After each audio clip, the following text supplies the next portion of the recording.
नमस्कार दोस्तों, स्वागत है आप सभी का हमारे यूट्यूब चैनल ऑब्जेक्टिव सेंटर पर। इस वीडियो में हम लोग देखेंगे मोल्डिंग एंड कास्टिंग पर ऑब्जेक्टिव क्वेश्चन। तो वीडियो शुरू करने से पहले जिन लोगों ने वीडियो को शेयर नहीं किया है वो लोग वीडियो को शेयर कर दें। और और अगर आप हमारे चैनल पर नए हैं तो चैनल को कर लीजिए सब्सक्राइब। तो चलिए शुरू करते हैं। पहला क्वेश्चन है, one of the important advantage of metal pattern over wooded pattern is that. लकड़ी के पैटर्न की तुलना में धातु के पैटर्न के महत्वपूर्ण लाभों में से एक यह है कि ऑप्शन है, it is readily available, it is easy to make, it is useful in machine moulding, डी है इट इज लेस कॉस्टली। तो देखिए, लकड़ी के पैटर्न की तुलना में धातु के पैटर्न महत्वपूर्ण लाभों में से यह है कि यह क्या होता है कि यह मशीन मोल्ड में उपयोगी है। यहाँ पे आपका सी आंसर करेक्ट हो जाएगा। क्या होता है कि देखिए, लकड़ी का पैटर्न सस्ता और कम टिकाऊ होता है और मौसम के अनुसार क्या होता है, इसमें विरूपण होता है। जैसे कि वर्षा के समय लकड़ी में दरारें और शीतलन आ जाती हैं और क्यून भी हो जाता है। जबकि जो धातु का पैटर्न रहता है यह आपका महंगा और टिकाऊ होता है। इसका प्रयोग मशीन मोल्डिंग में वृहद उत्पादन के लिए किया जाता है। चलते हैं नेक्स्ट क्वेश्चन पे। दूसरा क्वेश्चन है आपका,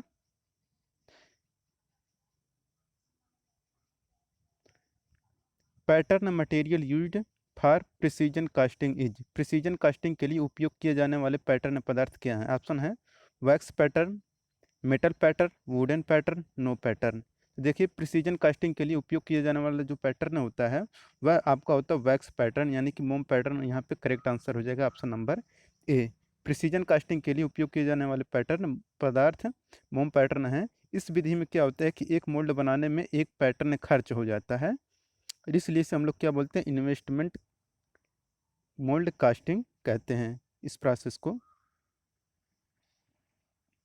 तीसरा क्वेश्चन है, which of the following pattern material are used in precision casting. Precision casting के लिए कौन सा पैटर्न मटेरियल यूज किया जाता है? ऑप्शन है आपका, plaster of Paris plastic, anodised aluminium alloy, और है आपका फ्रोजन मरकरी। तो देखिए कि जो सूक्ष्म कास्टिंग के लिए जो पैटर्न यूज किया जाता है वह रहता है आपका प्लास्टिक, और इसके बाद जमा पारा, ये दोनों रहता है। यहाँ पे आपका बी आंसर करेक्ट हो सकता है। बी आंसर करेक्ट हो जाएगा 2 और 4। देखिए, सूक्ष्म कास्टिंग में पैटर्न के रूप में प्लास्टिक एवं जामा पारा का प्रयोग करते हैं। सूक्ष्म कास्टिंग के द्वारा पतले काट की, जबकि हल्की परिष्कृत तथा अति सूक्ष्म विमाओं में यथार्थतापूर्ण ढलाई निर्मित की जाती हैं। चौथा क्वेश्चन है, which of the following material is used for making pattern in investment casting method. Investment casting method में पैटर्न बनाने के लिए निम्न से कौन सा पदार्थ प्रयोग किया जाता है? ऑप्शन है, मोम, रबड़, और है लकड़ी और प्लास्टिक। तो देखिए, जो इन्वेस्टमेंट कास्टिंग होता है इसमें जो प्रयोग किया जाता है यह रहता है आपका कि आपका मोम भी होता है, रबर भी होता है, और आपका होता है प्लास्टिक भी होता है। तो 1, 2 और 4 होता है। तो ऑप्शन नंबर सी यहाँ पे करेक्ट हो जाएगा, 1, 2, 4। चलते हैं नेक्स्ट क्वेश्चन पे। पांचवा क्वेश्चन है कि metal pattern are used for which. धातु प्रतिरूप किसमें प्रयुक्त होते हैं? ऑप्शन है, small casting, large casting, precise and intricate casting, large scale production of casting. तो देखिए, जो धातु प्रतिरूप जिसमें प्रयुक्त होता है वह रहता है आपका कि large scale production of casting, यानी कि ढलाई में बड़े पैमाने पर उत्पादन के लिए प्रयोग किया जाता है। धातु क्या होता है कि धातु प्रारूप मजबूत तथा संक्षारण रोधी, जंग रोधी होता है। धातु प्रतिरूप का उपयोग बड़े पैमाने पर वहाँ पर होता है जहाँ एक ही उत्पाद की ढलाई की जाती है। और धात्विक प्रतिरूपों के लिए जो उपयुक्त धातुएं होती हैं वो होता है आपका ढलवा लोहा होता है, एल्युमिनियम और इसके एलाय होते हैं, और तांबा पर आधारित एलाय हो सकते हैं। छठा क्वेश्चन है, an expendable pattern is used in. इनमें से किसमें उपभोजित पैटर्न का उपयोग किया जाता है? ऑप्शन है, slush casting, squeeze casting, centrifugal casting, investment casting. तो जिसमें उपभोजित पैटर्न का उपयोग किया जाता है वह रहता है आपका इन्वेस्टमेंट कास्टिंग। तो यहाँ पे आपका डी आंसर करेक्ट हो जाएगा। तो भोजित पैटर्न इन्वेस्टमेंट कास्टिंग में प्रयोग होता है। इस कास्टिंग में पैटर्न मोम या मोम जैसे खर्च हो जाने वाले पदार्थ का बनाया जाता है। इसको ताप से बालू में दबाकर मोल्ड बनाया जाता है। 7वां क्वेश्चन है the pattern adopted for those casting where there are some portion which are structurally weak and are likely to break by the force of the reaming are called। यह पैटर्न उन casting के लिए प्रयोग किया जाता है जिसमें एक समान संरचनात्मक रूप से कमजोर भाग होते हैं तथा जो रैमिंग बलों द्वारा टूट सकते हैं। ऑप्शन है loose piece pattern, follow board pattern, skeleton pattern, single piece pattern. तो देखिए यहाँ पे क्या होता है कि फॉलो बोर्ड पैटर्न उन कास्टिंग के लिए प्रयोग किया जाता है जिसमें एक समान संरचनात्मक रूप से कमजोर भाग होते हैं तथा जो रैमिंग बलों द्वारा टूट सकते हैं। यहाँ पे आपका बी आंसर करेक्ट हो जाएगा। ऐसे प्रतिरूप जो कई निश्चित विभाजन रेखा नहीं रखते हैं उन्हें सीधे सीधे मोल्ड नहीं किया जा सकता, इनको पहले एक फॉलो मोल्ड में लगाया जाता है। 8वां क्वेश्चन है which of the following pattern is suitable for mass production of any product. किसी उत्पाद के थोक उत्पादन हेतु निम्न में से कौन सा विन्यास उपयुक्त है। तो देखिए इसके लिए जो उपयुक्त होता है यह रहता है आपका मैच प्लेट पैटर्न। यहाँ पे आपका सी आंसर करेक्ट हो जाएगा कि थोक उत्पादन या बृहद उत्पादन यानी कि मास प्रोडक्शन के लिए मिलान पट्टिका यानी कि मैच प्लेट पैटर्न का उपयोग किया जाता है। इसमें एक ही प्लेट पर एक से अधिक प्रतिरूप जोड़े जा सकते हैं तथा आवश्यकता अनुसार गेट व रनर आदि भी पैटर्न में बनाए जा सकते हैं। 9वां क्वेश्चन है sweep pattern is use for moulding parts having. मुड़े पैटर्न का प्रयोग निम्न में वाले ढलाई के भागों के लिए किया जाता है। ऑप्शन है triangular shape, elliptical shape, uniform symmetrical shape और है complicated shape having intricate details. तो देखिए कि मुड़े पैटर्न का प्रयोग ढलाई के भागों के लिए जिनके लिए किया जाता है वह रहता है यूनिफॉर्म सिमेट्रिकल शेप के लिए किया जाता है। यहाँ पे आपका सी आंसर करेक्ट हो जाएगा। ऐसे प्रतिरूप जिनके द्वारा सममितीय तथा वृत्ताकार सांचे प्रतिरूप को ऊर्ध्वा अक्ष पर टिकाकर तथा क्षैतिज तल में घुमाकर निर्मित किया जा सके बुहारी प्रतिरूपी कहलाते हैं। 10 नंबर क्वेश्चन है match plate pattern is used in. Match plate pattern का उपयोग कहाँ पर करते हैं। तो देखिए जो मैच प्लेट पैटर्न होता है इसका जो प्रयोग होता है इसका प्रयोग हम लोग करते हैं मशीन मोल्डिंग में करते हैं। तो यहाँ पे आपका डी आंसर करेक्ट हो जाएगा। मैच प्लेट पैटर्न में एक ही प्लेट पर एक से अधिक प्रतिरूप जोड़े जा सकते हैं। ये प्रतिरूप स्प्लिट पैटर्न को एक प्लेट के दोनों ओर सही अलाइनमेंट में पेंचों द्वारा कसकर प्राप्त किए जाते हैं। 11 नंबर क्वेश्चन है for mounting several pattern at A time which of the following type of pattern is used. एक समय पर कई सारे पैटर्न को माउंट करने के लिए निम्न में से किस पैटर्न का उपयोग किया जाता है। ऑप्शन है combined pattern, loose piece pattern, sweep pattern, match plate pattern. तो देखिए इसके लिए जो प्रयोग किया जाता है कि एक समय पर एक सारे पैटर्न को माउंट करने के लिए मैच प्लेट पैटर्न का प्रयोग किया जाता है। तो यहाँ पे आपका डी आंसर करेक्ट हो जाएगा। चलते हैं नेक्स्ट क्वेश्चन पे। 12 नंबर क्वेश्चन है among the following material the shrinkage allowance is more for। निम्न में से किस धातु में सिकुड़न छूट अधिक होता है। ऑप्शन है cast iron, brass, lead, aluminium alloy. तो जिस धातु में सिकुड़न छूट अधिक होता है वह रहता है आपका लेड। यहाँ पे आपका सी आंसर करेक्ट हो जाएगा लेड। ये छूट कितना कितना होता है किसके लिए तो आप देख सकते हैं। बिस्मथ के लिए आपका नगेड़ होता है, एल्युमिनियम एलॉय के लिए 12 से 15 होता है और कांस्य के लिए आपका 15 mm पर मीटर लंबाई होता है। शुद्ध एल्युमिनियम के लिए 17 mm पर मीटर होता है और सरल कार्बन इस्पात के लिए 20 mm पर मीटर होता है। और ग्रे कास्ट आयरन के लिए आपका ऋणात्मक छूट रखा जाता है और शीशा के लिए आपका रखा जाता है 25 mm पर मीटर लंबाई। 13 नंबर क्वेश्चन है the purpose of providing a draft allowance on the pattern is. पैटर्नों पर ड्राफ्ट छूट प्रदान करने का मेन उद्देश्य क्या होता है। तो देखिए ये पैटर्न छूट प्राप्त करने का जो मेन उद्देश्य होता है यह होता है कि आपका to remove the pattern easily from the moulding यानी कि मोल्ड कैविटी से पैटर्न को आसानी से हटाने हेतु प्रयोग किया जाता है। यहाँ पे आपका सी आंसर करेक्ट हो जाएगा। देखिए यहाँ पे दिया है ड्राफ्ट अलाउंस। प्रतिरूप के लंबवत सतहों में ड्राफ्ट अलाउंस दिया जाता है। इससे पैटर्न को मोल्ड में से निकालने पर उसमें दरारें क्षतिग्रस्त नहीं होती हैं। इससे पैटर्न की लंब सतहों को टेपर बना दिया जाता है। टेपर की मात्रा सतह के लंब साइज अतः मोल्डिंग की विधि पर निर्भर करती है। 14 नंबर क्वेश्चन है, an allowance that is given along the vertical wall of the pattern for is to withdrawal of the pattern from sand is known as। मतलब दीवार पर ऊर्ध्वाधर छूट पैटर्न को बालू से आसानी से निकालने को के लिए दी जाती है। यह छूट को किस नाम से जाना जाता है? तो इस छूट को हम लोग जानते हैं ड्राफ्ट अलाउंस के नाम से जानते हैं। तो यहाँ पे आपका सी आंसर करेक्ट हो जाएगा, ड्राफ्ट अलाउंस। ड्राफ्ट अलाउंस यही देखिए क्या है कि प्रतिरूप के लंबवत सतहों में ड्राफ्ट अलाउंस दिया जाता है। इसमें पैटर्न को मोल्ड में से निकालने पर उसमें दीवारें क्षतिग्रस्त नहीं होती हैं।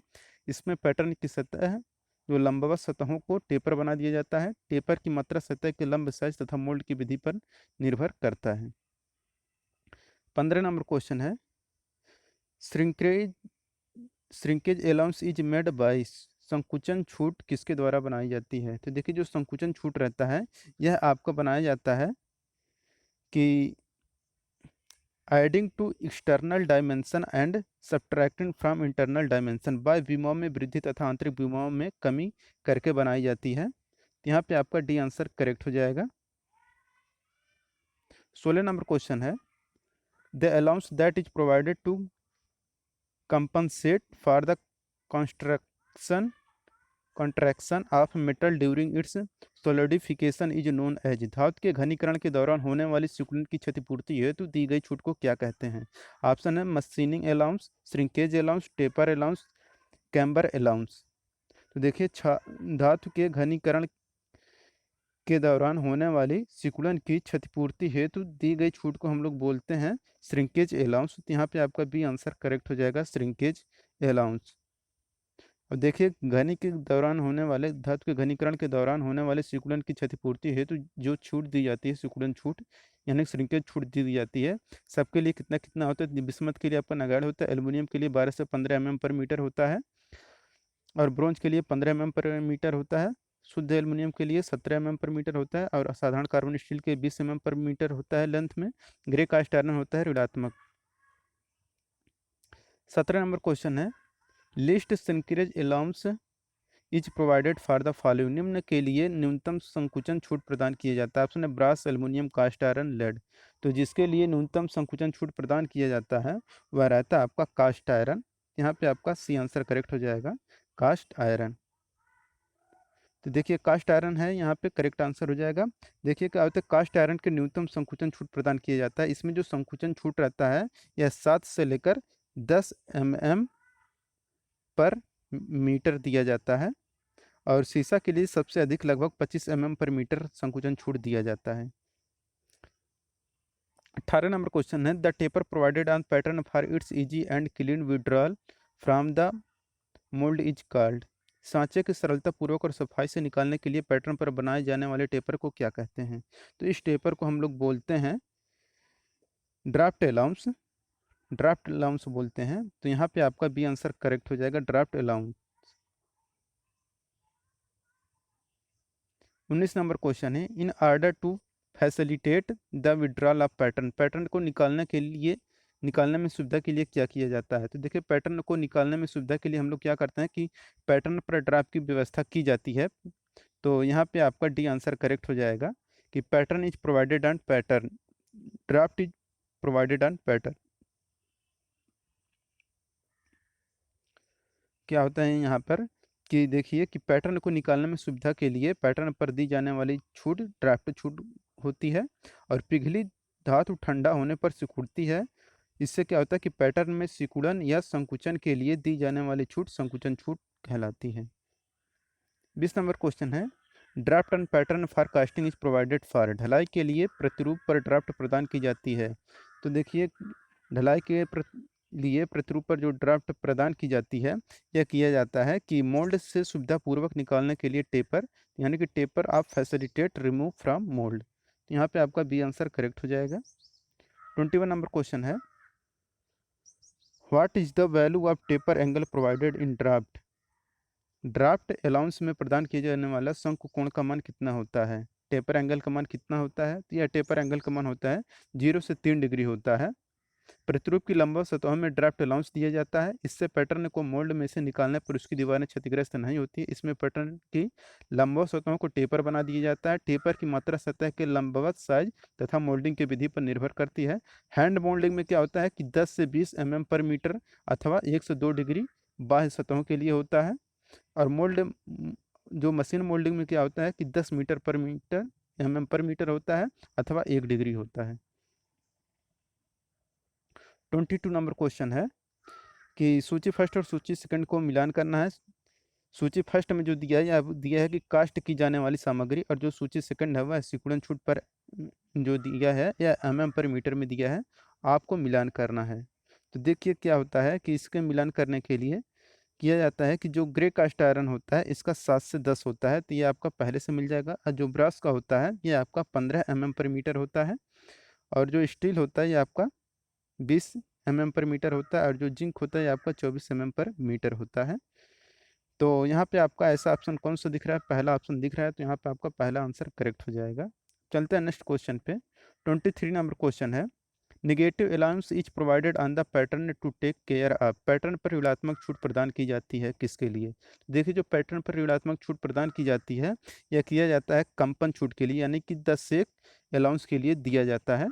तो मोल्डिंग प्रक्रिया में पैटर्न को मोल्ड से बाहर निकालने से पहले पैटर्न को थपथपाया जाता है, जिससे मोल्डिंग रेत प्रतिरूप की सतहों को छोड़ देता है। थपथपाकर या हिलाकर पैटर्न को मोल्ड में से बाहर निकालने में मोल्ड की बाह्य मापें साइज में बढ़ जाती हैं, जबकि अंदरूनी मापें साइज में घट जाती हैं।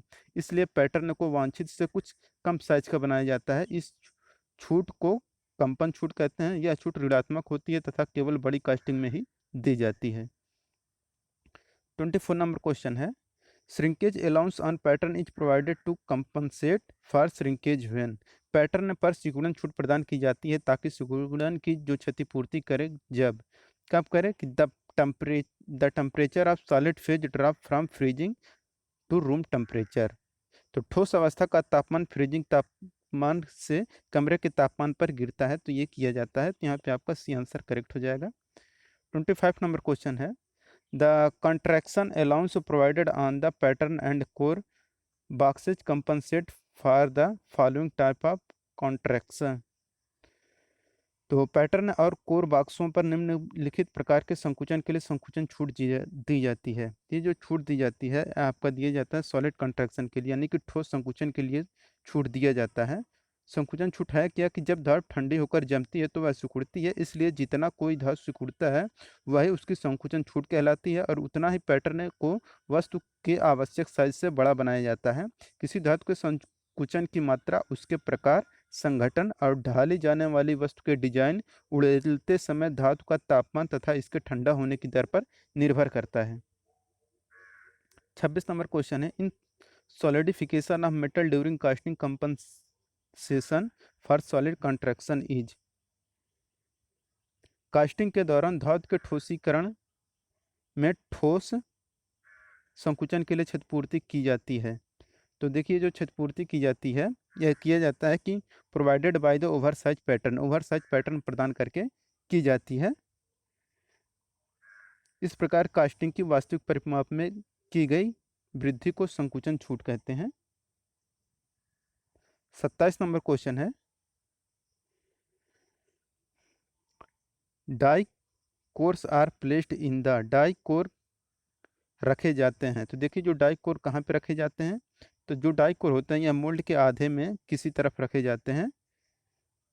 कोर का प्रयोग ढलाई में वांछित जगह पर खोखला स्थान बनाने के लिए किया जाता है। चेपलेट का प्रयोग जो होता है यह कोर को सहारा प्रदान करने के लिए किया जाता है। 28 नंबर क्वेश्चन है, the term cope drag and core are associated with. Cope drag एवं कोर किससे संबंधित होते हैं? तो देखिए कोप ड्रैग और कोर जिससे संबंधित होते हैं ये रहता है आपका कास्टिंग से संबंधित होता है। तो यहाँ पे आपका बी आंसर करेक्ट हो जाएगा।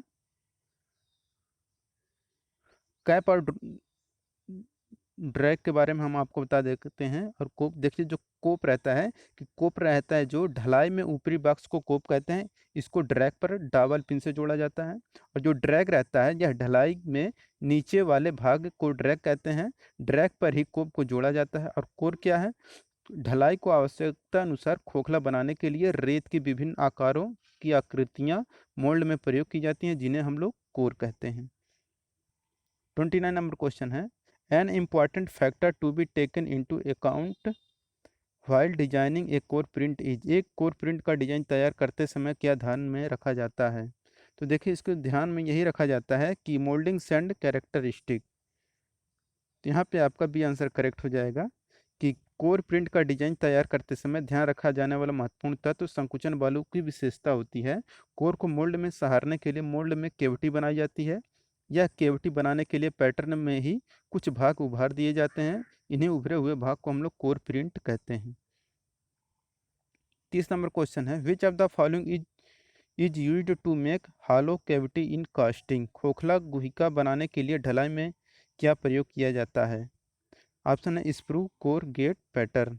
तो खोखला गुहिका बनाने के लिए ढलाई में जो प्रयोग किया जाता है वह रहता है आपका कोर रहता है। यहाँ पे आपका बी आंसर करेक्ट हो जाएगा, कोर। खोखला गुहिका बनाने के लिए ढलाई में कोर प्रदान किया जाता है। खोखली ढलाई में छिद्र केविटी बनाने के लिए कोर का प्रयोग किया जाता है।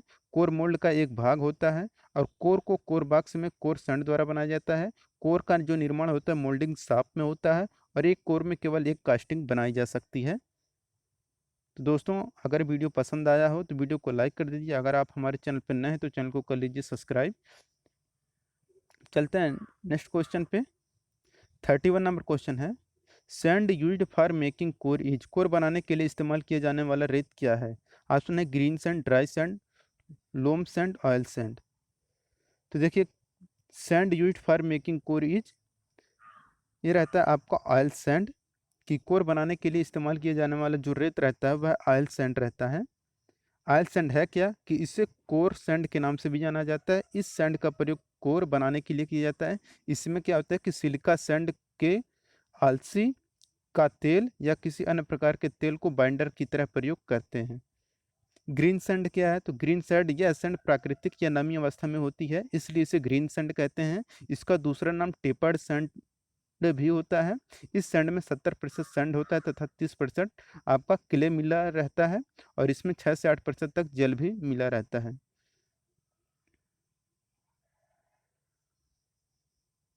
32 नंबर क्वेश्चन है कि for small and intricate casting the sand grain should be. छोटे एवं जटिल आकृति की कास्टिंग के लिए बालू के कण कैसा होना चाहिए? तो देखिए, छोटे एवं जटिल आकृति की कास्टिंग के लिए बालू के कण जो होना चाहिए वह महीन होना चाहिए। तो यहाँ पे आपका ये आंसर करेक्ट हो जाएगा, महीन होना चाहिए।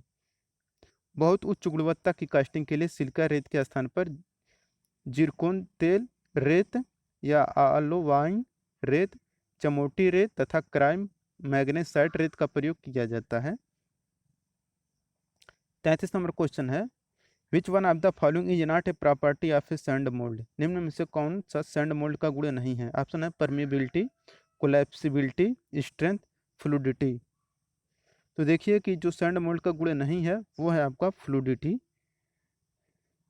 तरलता क्या है कि सैंड मोल्ड का गुण नहीं होता है। मोल्डिंग के गुण क्या क्या होते हैं हम आपको बता देते हैं। देखिए, परमिबिलिटी होता है यानी कि पारगम्यता, कोहेसिव यानी कि ससंजक होता है, अडेसिव मतलब असंजक होता है, और फिर आपका होता है प्लास्टिविटी यानी कि प्लास्टिकता भी होती है, और रिफ्रैक्टरी होता है यानी कि तापसा भी होना चाहिए, और केम और है आपका रासायनिक प्रतिरोधकता भी उसमें होना चाहिए, और आपका बॉन्डिंग प्रॉपर्टी भी उसमें होना चाहिए, और फ्लोवेबिलिटी भी होना चाहिए यानी कि प्रवाह की क्षमता होनी चाहिए, और है आपका कि ग्रीन स्ट्रेंथ भी होना उसमें जरूरी होता है।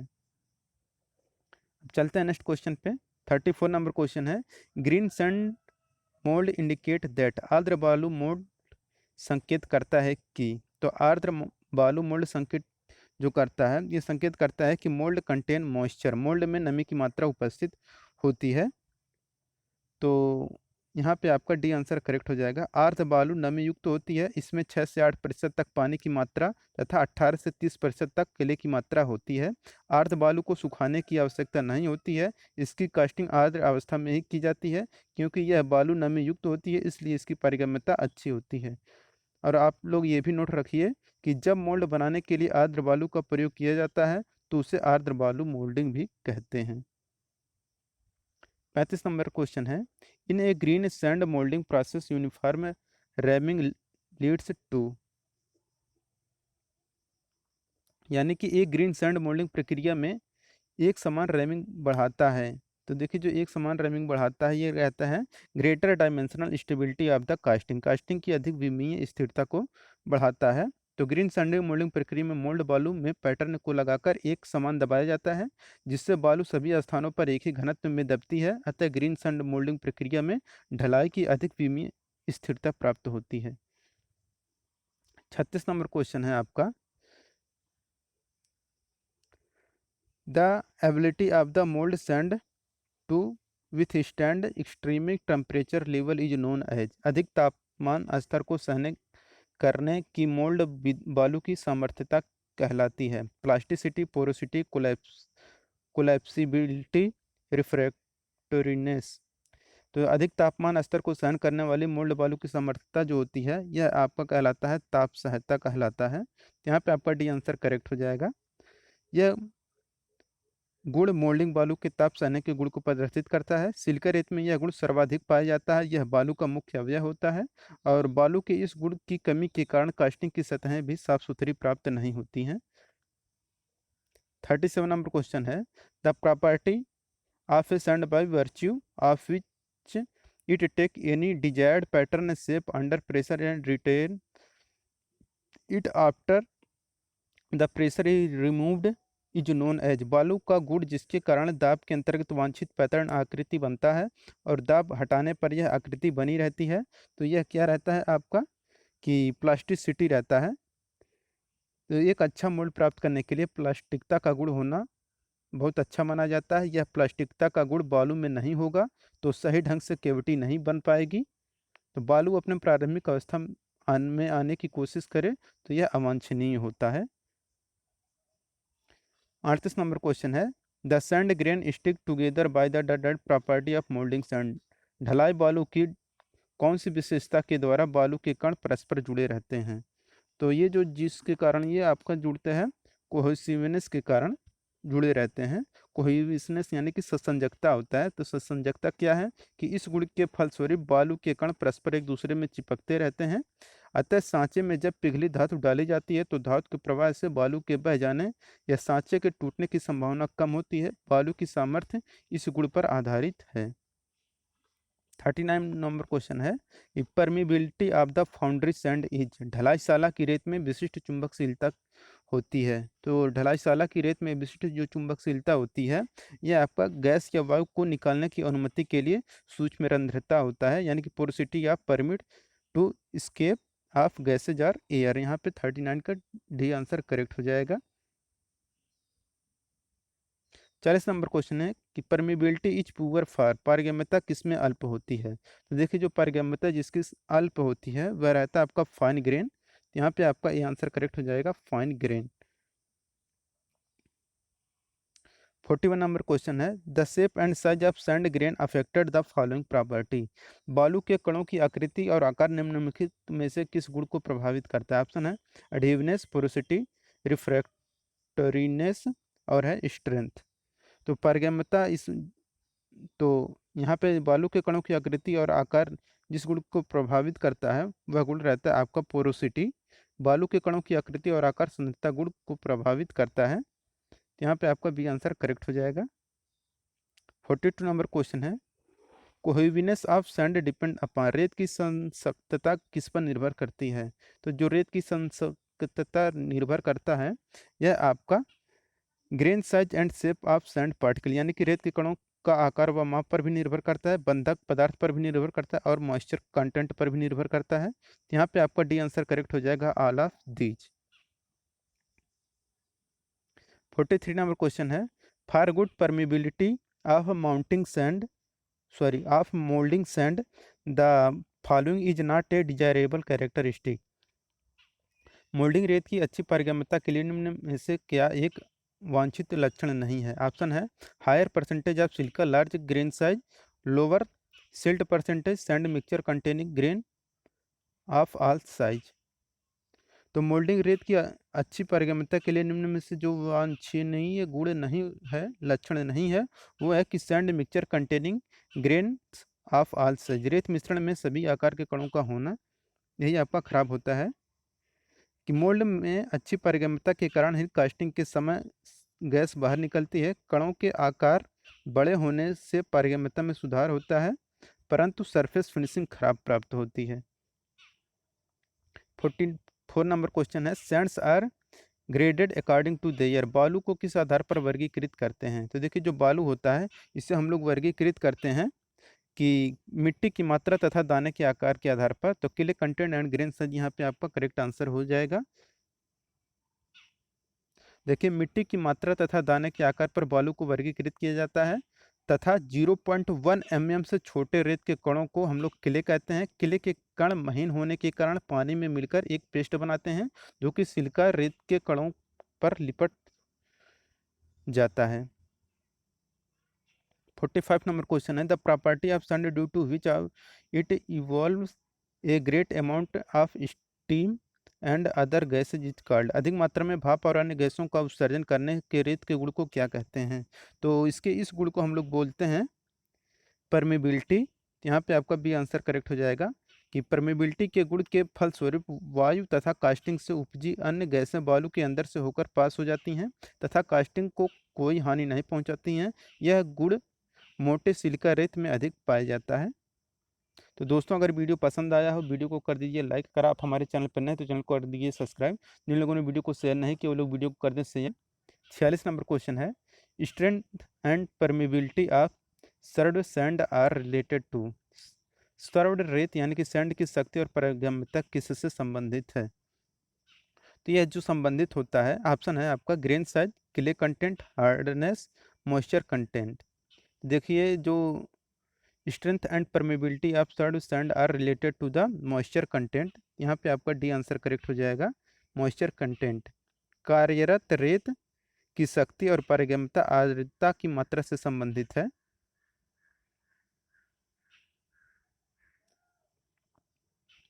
फोर्टी सेवन नंबर क्वेश्चन है, hardness of green sand mould increase with. Green sand mould की कठोरता के साथ क्या बढ़ती है? तो ग्रीन सैंड मोल्ड की कठोरता के साथ जो बढ़ती है वह रहता है आपका कि डिक्रीज इन परमिबिलिटी, पारगम्यता घटती है। ग्रीन सैंड मोल्ड की कठोरता के साथ पारगम्यता घट कठोरता के बढ़ने के साथ क्या होता है? पारगम्यता घटती है। 48 नंबर क्वेश्चन है, the binder in case of synthetics and used for moulding is. मोल्डन सांचों में ढालने के लिए कृत्रिम रेत का इस्तेमाल करते समय किस बंधक का प्रयोग किया जाता है? तो इसके लिए जो बंधक प्रयोग किया जाता है वह रहता है बेंटोनाइट तथा जल रहता है। यहाँ पे आपका डी आंसर करेक्ट हो जाएगा। 49 नंबर क्वेश्चन है, which of the following material is added to the base sand to impart bonding strength. आबंधन सामर्थ्य देने के लिए आधार बालू में कौन सी सामग्री मिलाई जाती है? ऑप्शन है बेंटोनाइट, वुड फ्लावर, सीकोल, सिलिका। तो आबंधन सामर्थ्य देने के लिए आधार बालू में जो सामग्री मिलाई जाती है वह सामग्री रहता है बेंटोनाइट। यहाँ पे आपका ये आंसर करेक्ट हो जाएगा कि आबंधन सामर्थ्य देने के लिए आधार बालू में बेंटोनाइट सामग्री मिलाई जाती है। 50 नंबर क्वेश्चन है, to improve the surface finish of casting the following additive is used in the moulding sand. किसी ढली हुई वस्तु के पृष्ठीय परिष्करण में सुधार के लिए सांचे की बालू में निम्नलिखित में से कौन सा योगज प्रयोग किया जाता है? तो देखिए, इसके लिए जो योगज प्रयोग किया जाता है वह रहता है कोल चूर्ण यानी कि सी कोल रहता है। यहाँ पे आपका डी आंसर करेक्ट हो जाएगा। कोल चूर्ण है क्या? तो देखिए, यह संचकन बालू में रिड्यूसिंग पदार्थ के रूप में धातु को ऑक्सीकरण से बचाता है। इसे विशेष रूप से फलकन बालू या फेसिंग सैंड में मिलाया जाता है। इससे बालू की सामर्थ्य तथा संयोजकता यानी कि कोहेविनेस में कमी आती है। 51 नंबर क्वेश्चन है, संचकन बालू में किसके परिष्करण के लिए अनाज डाला जाता है? ऑप्शन है porosity, green strength, hot strength, age, hardness. तो संचकन बालू में जिसके परिष्करण के लिए अनाज डाला जाता है वह रहता है आपका ग्रीन स्ट्रेंथ। यहाँ पे आपका कि मोल्ड बनाने के लिए तैयार बालू के मिश्रण की मोल्ड बनाने की सामर्थ्य को ग्रीन स्ट्रेंथ कहते हैं। बालू में ग्रीन स्ट्रेंथ काफ़ी होना चाहिए जिससे पैटर्न निकालने पर या मोल्ड को सरकाने या उठाने पर मोल्ड की बालू ना टूटे। मोल्ड के लिए आवश्यक सामर्थ्य पैटर्न के आकार तथा शेप पर निर्भर करता है। चलते हैं नेक्स्ट क्वेश्चन पे। 52 नंबर क्वेश्चन है, the process of adding sufficient moisture to the moulding sand is known as. संचकन बालू में पर्याप्त नमी बढ़ाने की प्रक्रिया को किसके रूप में जाना जाता है? तो इसे हम लोग जानते हैं सैंड टेम्परिंग के रूप में, यानी कि बालू पायन, यानी कि सैंड टेम्परिंग। यहाँ पे करेक्ट आंसर है ऑप्शन नंबर सी।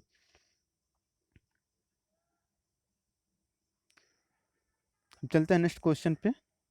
53 नंबर क्वेश्चन है, wood flour is added to core sand to improve. लकड़ी का बुरादा कोर सैंड में मिलाने से सुधार होता है किसमें? ऑप्शन है collapsibility of force, dry strength of core, shear strength of core, tolerance on casting. तो लकड़ी का बुरादा कोर सैंड में मिलाने से जो सुधार होता है, यह सुधार होता है कि कोलैप्सिबिलिटी ऑफ कोर, यानी कि कोर का ढह जाना।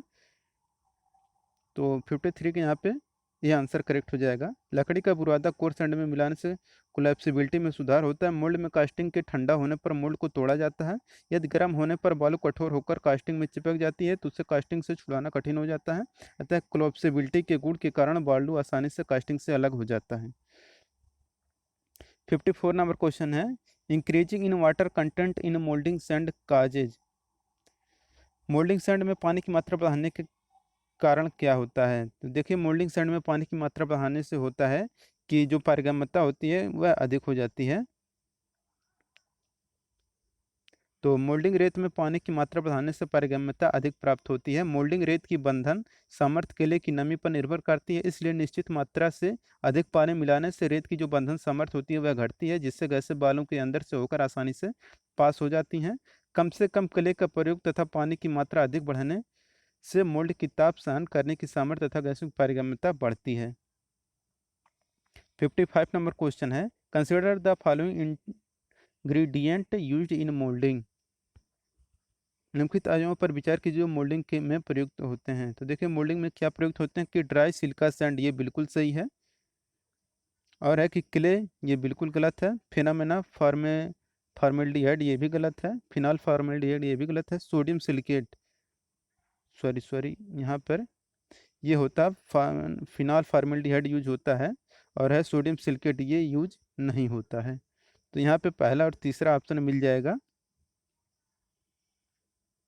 ऑप्शन नंबर सी यहाँ पे करेक्ट हो जाएगा कि सैंड सेल मोल्डिंग कास्टिंग विधि द्वारा पतले काट की वस्तुओं को ढाला जाता है। इस विधि में ढली वस्तुओं पर साफ व चिकनी सतह प्राप्त होती है और बीमों की उच्च परिशुद्धता प्राप्त की जा सकती है तथा उत्पादन भी उच्च दर पर ढलाई की जाती है। सेल मोल्डिंग में शुष्क सिलिका बालू और फिनाल फॉर्मेल्डिहाइड प्रयुक्त होते हैं। सेल मोल्डिंग में धातु के पैटर्न प्रयुक्त होते हैं। सेल मोल्डिंग प्रक्रम के द्वारा गियर, हाउसिंग, सिलेंडर, शीर्ष तथा कनेक्टिंग रॉड बनाए जाते हैं। 56 नंबर क्वेश्चन है, in casting process the molten metal when the poured into mold it will a direct contact with। ढलाई प्रक्रिया में जब पिघली हुई धातु सांचे में डाली जाती है तो यह किसके साथ सीधा संपर्क करेगी? तो यह फेसिंग सैंड के साथ सीधा संपर्क करती है। तो यहाँ पे आपका बी आंसर करेक्ट हो जाएगा, फेसिंग सैंड। 57 नंबर क्वेश्चन है, small amount of carbonaceous material sprinkled on the inner surface of mould cavity is called. Mould गुहा की अंदरूनी सतह पर थोड़ी मात्रा में छिड़का जाने वाला कार्बोनेसियस पदार्थ को क्या कहा जाता है? तो इस कार्बोनेसियस पदार्थ को हम लोग बोलते हैं फेसिंग सैंड। यहाँ पे आपका भी आंसर करेक्ट हो जाएगा, फेसिंग सैंड। 58 नंबर क्वेश्चन है, which of the following sand is use to keep away the green sand from sticking to the pattern. निम्न में से कौन सी बालू ग्रीन बालू को पैटर्न से न चिपकने के लिए प्रयुक्त होती है? ऑप्शन है core sand, parting sand, loam sand, और है सिंथेटिक सैंड।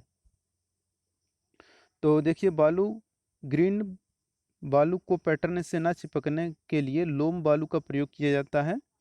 तो यहाँ पे आपका सी आंसर करेक्ट हो जाएगा। इसमें क्या होता है कि 50% किले होता है, इसका प्रयोग कम गलनांक की धातुओं के लिए किया जाता है। 59 नंबर क्वेश्चन है, for steel casting the following type of sand is better. Steel casting के लिए कौन सी रेत का प्रयोग उपयुक्त होगा? तो देखिए स्टील कास्टिंग के लिए जो रेत उपयुक्त होता है वह रेत रहता है आपका कोर्स ग्रेन रेत। तो यहाँ पे आपका भी आंसर करेक्ट हो जाएगा, कोर्स ग्रेन।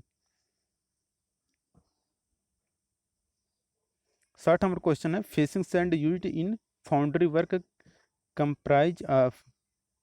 ढलाई के काम में उपयोग होने वाली फेसिंग रेत किससे बनी होती है? तो यह जो बनाई जाती है यह आपका सिलिका एंड क्ले से बनाया जाता है। तो यहाँ पे आपका बी आंसर करेक्ट हो जाएगा। फेसिंग रेत यानी कि फेसिंग बालू किया है तो यह बालू सिलिका एवं मिट्टी से बनी होती है। अच्छी परिष्कृत सतह की ढलाई करने के लिए पैटर्न के आसपास महीन मोल्डिंग रेत प्रयोग की जाती है। यह सीधे पिघली धातु के संपर्क में आती है, इसलिए इसे फेसिंग बालू कहते हैं। 61 नंबर क्वेश्चन है, which of this is not A type of moulding sand. कौन सा संचकन बालू का एक प्रकार नहीं है? तो संचकन बालू को जो प्रकार नहीं है वह आपका स्पेशल सैंड, आपका संचकन बालू का प्रयोग बालू का प्रकार नहीं है। संचकन बालू है क्या कि संचकन बालू किसी भी ढलाईशाला या का प्रमुख कच्चा पदार्थ होता है जिसका उपयोग सामान्यतः सभी प्रकार की ढलाइयों में किया जाता है। और जो संचकन रेत होता है यानी कि मोल्डिंग सैंड होता है, यह आपका कई प्रकार के होता है, जैसे green sand, dry sand, loam sand, facing sand, backing sand और फ्लोर सैंड और पार्टिंग सैंड, कोर सैंड, ये सब होता है आपका मोल्ड सैंड का प्रकार।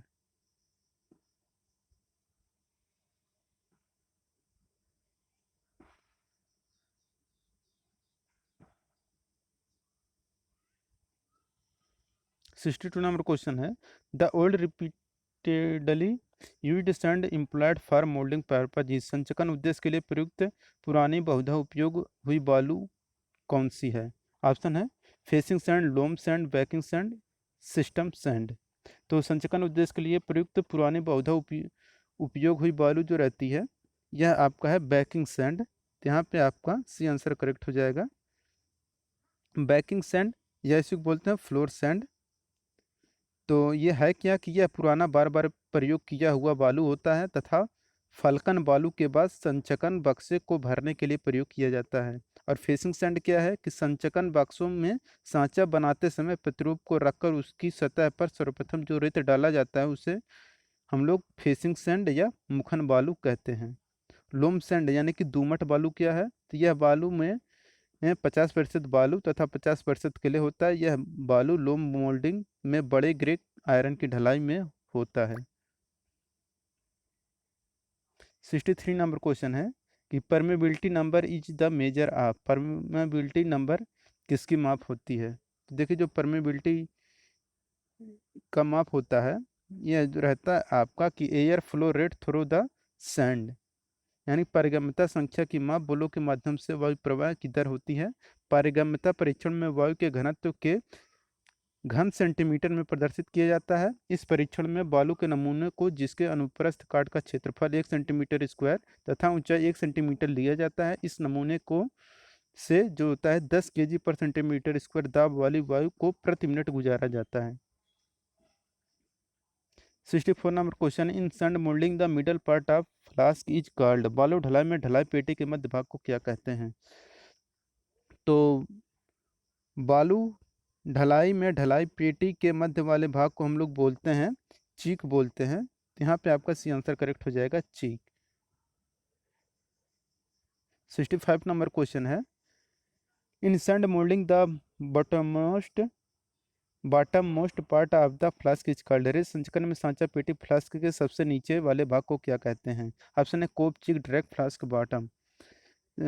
इसे हम लोग बोलते हैं ड्रैग बोलते हैं कि संचक रेत संचकन में सांचा पेटी के सबसे निचले वाले भाग को हम लोग ड्रैग कहते हैं तथा सबसे ऊपरे वाले भाग को हम लोग कोप कहते हैं और बीच वाले भाग को हम लोग चिक कहते हैं। 66 number question, in sand moulding the top flask is known as. बालू संचकन प्रक्रिया में ऊपरी फ्लास्क को क्या कहा जाता है? तो देखिए प्रक्रिया बालू संचकन यानी सैंड मोल्डिंग में ऊपरी फ्लास्क को हम लोग बोलते हैं कोप। यहाँ पे आपका ये आंसर करेक्ट हो जाएगा कोप। चलते हैं नेक्स्ट क्वेश्चन पे। 67 नंबर क्वेश्चन है, in foundry a square pan fitted with a wooden handle is called as. ढलाई घर में लकड़ी के एक हत्थे से जुड़े एक वर्गाकार तवे को क्या कहते हैं? ऑप्शन है धौंकनी, स्लिक, करछी, रीडल। तो ढलाई घर में लकड़ी के हत्थे से जुड़े एक वर्गाकार तलवे को हम लोग बोलते हैं करछी यानी कि सोवेल बोलते हैं। सिक्सटी एट नंबर क्वेश्चन है, which of the following is not A foundry tool, कौन सा ढलाई साला औजार नहीं है। तो ढलाई साला औजार जो नहीं है वह आपका है आर्बर यानी कि धुरी आपका नहीं है, जबकि स्लिक, रीडल और ट्रोवेल ये सब आपका ढलाई साला औजार हैं। धुरी का प्रयोग क्या होता है कि आपका मिलिंग कटर मशीन में कटिंग टूल को पकड़ने के लिए किया जाता है। 69 नंबर क्वेश्चन है, cope in foundry practice practice refers to, ढलाई प्रक्रिया में कोप का अर्थ क्या होता है। तो देखिए ढलाई प्रक्रिया में कोप का अर्थ होता है कि top half of moulding box, संचकन पेटी का ऊर्ध्व अर्धभाग। जब पैटर्न दो भागों में विभक्त होता है तो ऊपर वाले भाग को हम लोग कोप तथा निचले वाले भाग को हम लोग ड्रैग कहते हैं। संचकन पेटी का जो निचला अर्ध भाग होता है उसे ड्रैग कहते हैं, और जो संचकन पेटी का जो ऊपरा अर्ध भाग होता है उसे हम लोग कोप बोलते हैं, और जो मध्य भाग होता है उसे हम लोग चीक बोलते हैं। 70 नंबर क्वेश्चन है, uniform sand hardness is obtained through out the mould by which of the following moulding machine, सारे सांचे में बालू की एक समान कठोरता प्राप्त करने के लिए निम्नलिखित में से कौन से संचकन यंत्र का प्रयोग किया जाता है। तो इसके लिए जिस संचकन यंत्र का प्रयोग किया जाता है वह रहता है डायाफ्राम संचकन। यहाँ पे आपका आंसर करेक्ट हो जाएगा डायाफ्राम संचकन। 71 number question, in order to ram the sand softer on the pattern face and harder at the back of the mold, which of the following type of molding machine is used, बालू के pattern फलक पर नरम और सांचे के पिछले और कठोर कुटाई रैमिंग करने के लिए कौन सा संचकन यंत्र का प्रयोग किया जाता है। जिसके लिए यूज किया जाता है स्क्वीजिंग। यहाँ पे स्क्वीजिंग करेक्ट आंसर हो जाएगा। 72 number question, which of the following is not A foundry tool, कौन सा फाउंड्री टूल नहीं। ऑप्शन है रीडल, स्लिक, ट्रोवेल, आर्बर। तो ये क्वेश्चन शायद आ चुका है, तो ये है आपका आर्बर नहीं होता है आपका फाउंड्री टूल। आर्बर क्या होता है कि मिलिंग मशीन का वह मौलिक अंग जो टूल को पकड़ता है। रीडल क्या है, तो रीडल आपका होता है कि फाउंड्री शॉप में इसका प्रयोग रेत को छानने में किया जाता है। ट्रोवेल क्या है कि इसका प्रयोग सांचे की चपटी सतहों को चिकना बनाने, पृथक करने और गेट बनाने के लिए किया जाता है। और जो स्लिक है तो स्लिक का प्रयोग सांचे की छोटी सतहों को परिष्कृत या चिकना बनाने या मरम्मत करने में किया जाता है। तो यही चीज़ यहाँ पे लिखा है, आप लोग देख सकते हैं, पढ़ सकते हैं। 73 नंबर क्वेश्चन है, vents which are placed in mould are use, छिद्रक यानी कि वेंट्स होते हैं जो सांचे में प्रयोग किए जाते हैं, उसका उपयोग क्या है। तो देखिए इसका उपयोग होता है कि हम लोग करते हैं कि to carry off gases produced when molten metal comes into contact with sand, जब पिघली हुई धातु रेत के संपर्क में आती है तो उत्पन्न गैसों को बाहर निकालने का काम करता है। 74 नंबर क्वेश्चन है कि upper moulding flask is named as, ऊपरी मोल्डिंग फ्लास्क को जाना जाता है। ऑप्शन है ड्रैग, अपर बोर्ड, चीक, कोप। तो अपर मोल्डिंग फ्लास्क को हम लोग जानते हैं कोप के नाम से। यहाँ पे आपका डी आंसर करेक्ट हो जाएगा। ऊपरी भाग आपका कोप कहलाता है, और मध्य का भाग जो होता है वह आपका चीक कहलाता है, और जो निचला फ्लास्क रहता है वह आपका ड्रैग कहलाता है। 75 नंबर क्वेश्चन है, slick in a foundry shop is use to, ढलाई घर फाउंड्री शॉप में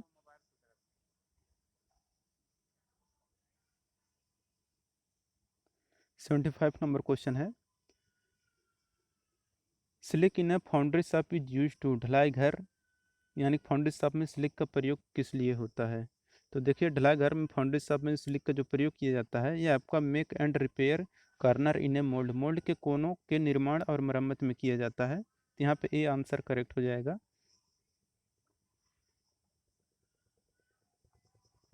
76 नंबर क्वेश्चन है, squeezing squeezing machine is use in, निस्पीडन मशीन किसके लिए प्रयुक्त होता है। देखिए जो निस्पीडन मशीन होता है यह आपका प्रयोग किया जाता है मोल्डिंग के लिए। तो यहाँ पे आपका डी आंसर करेक्ट हो जाएगा, मोल्डिंग।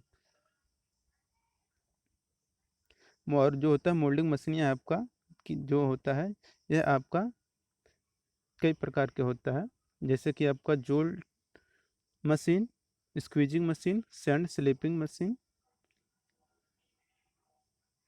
यहाँ पे देख सकते हैं sand slinging machine, jolt machine, squeezing machine. 77 number question है, 77 number question, jolt machine is used for हचकोला मशीन किसके लिए प्रयुक्त होता है? तो देखिए जो होता है जोल्ट मशीन, यह प्रयोग किया जाता है आपका मोल्डिंग के लिए। तो यहाँ पे आपका सी आंसर करेक्ट हो जाएगा, मोल्डिंग। चलते हैं next question. 78 number question, the main purpose of chaplet is. Chaplet का मुख्य कार्य क्या होता है? तो देखिए जो चैपलेट होता है, इसका मेन कार्य होता है कि आपका टू सपोर्ट द कोर, यानी कि कोर को सहायता प्रदान करने के लिए किया जाता है। यहाँ पे आपका डी आंसर करेक्ट हो जाएगा, कोर को सहायता प्रदान करने के लिए। 79 नंबर क्वेश्चन है, metallic support kept inside the mould cavity to support the core are named. Mould cavity के अंदर कोर को सहारा देने के लिए प्रयोग किया गया मेटालिक सपोर्ट क्या कहलाता है? तो देखिए जो मेटालिक कोर है यह कहलाता है आपका चैपलेट। यहाँ पे आपका ये आंसर करेक्ट हो जाएगा, चैपलेट। 80 नंबर क्वेश्चन है कि rigid metal piece to support big core are called. बड़े कोर को सहारने के लिए दृढ़ धातु का टुकड़ा क्या कहलाता है? तो बड़े कोर को सहारने के लिए दृढ़ धातु का जो टुकड़ा होता है यह कहलाता है आपका चैपलेट। यहाँ पे एक आंसर आपका करेक्ट हो जाएगा, चैपलेट। चैपलेट का है कि धातु के टुकड़े होते हैं जिनका प्रयोग संतुलित कोर को सहारने में होता है। पिघली धातु चैपलेट को पिघला देती है और यह चैपलेट कास्टिंग का भाग हो जाता है। 81 number question, which of the following is the correct statement, chills are used in mould to. निम्नलिखित में से कौन सा कथन सही है, मोल्ड में चिल्स का प्रयोग करते हैं? तो इसके लिए जो प्रयोग करते हैं वह रहता है आपका अचीव डायरेक्शन सॉलिडिफिकेशन, यानी कि दिशात्मक ठोसीकरण प्राप्त करने में।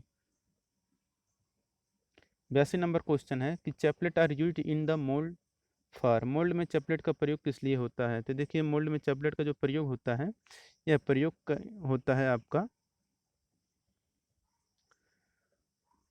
कि providing support to the core, core को सहारा प्रदान करने के लिए किया जाता है। यह कास्टिंग किए जा रहे पदार्थ का ही बना होता है। 83 नंबर क्वेश्चन है, directional solidification in casting can be improved by using. Casting में दिशात्मक ठोसीकरण का प्रयोग किसके का प्रयोग करके सुधारा जा सकता है? तो देखिए इसके लिए जो सुधारा जा सकता है वह रहता है आपका कि चिल एंड पैडिंग। यहाँ पे आपका बी आंसर करेक्ट हो जाएगा, chills and padding. 84 number question है, which one of the following factory material in recommended for steel furnace containing CaO slag.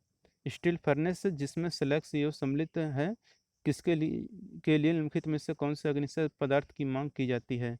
इसके लिए जो पदार्थ की मांग की जाती है वह पदार्थ रहता है आपका सिलिका। यहाँ पे आपका बी आंसर करेक्ट हो जाएगा, सिलिका। चलते हैं अब नेक्स्ट क्वेश्चन पे।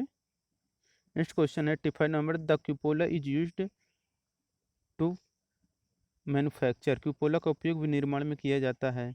तो क्यूपोला का उपयोग भी निर्माण में जो किया जाता है यह रहता है आपका कास्ट आयरन। यहाँ पे आपका बी आंसर करेक्ट हो जाएगा, कास्ट आयरन। यहाँ आप देख सकते हैं कि कच्चा लोहा का जो उत्पादन होता है ये आपका ब्लास्ट फर्नेस में होता है, जो ढलवा लोहा होता है आपका क्यूपोला फर्नेस में होता है, पिटवा लोहा जो होता है ये आपका पुडलिंग फर्नेस में होता है। 86 नंबर क्वेश्चन है, foundry crucible is made of. ढलाई खाने की कुठाली यानी फाउंड्री क्रूसिबल किसकी बनी होती है? तो देखिए जो फाउंड्री क्रूसिबल होती है यह बनाया जाता है आपका ग्रेफाइट का। यहाँ पे ई आंसर करेक्ट हो जाएगा, ग्रेफाइट। 87 नंबर क्वेश्चन है, the melting furnace used for ferrous metal is known as. लौह धातु के लिए प्रयुक्त गलन भट्ठी किसके रूप में जानी जाती है? तो इसके लिए जो गलन भट्ठी के रूप में जो जाना रहता है आपका क्यूपोला फर्नेस। यहाँ पे आपका सी आंसर करेक्ट हो जाएगा, क्यूपोला फर्नेस।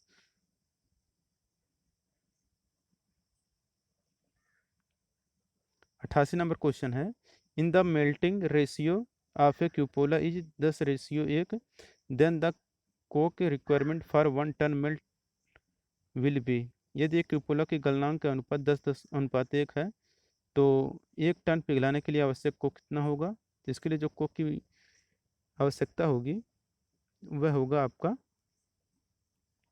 0.1 टन। यहाँ पे आपका आंसर करेक्ट हो जाएगा, 0.1 टन। यदि कुपोला भट्टी का गलनांक 10:1 हो तो 1 टन पिघलाने के लिए आवश्यक कोक की मात्रा 10.1 टन होगा।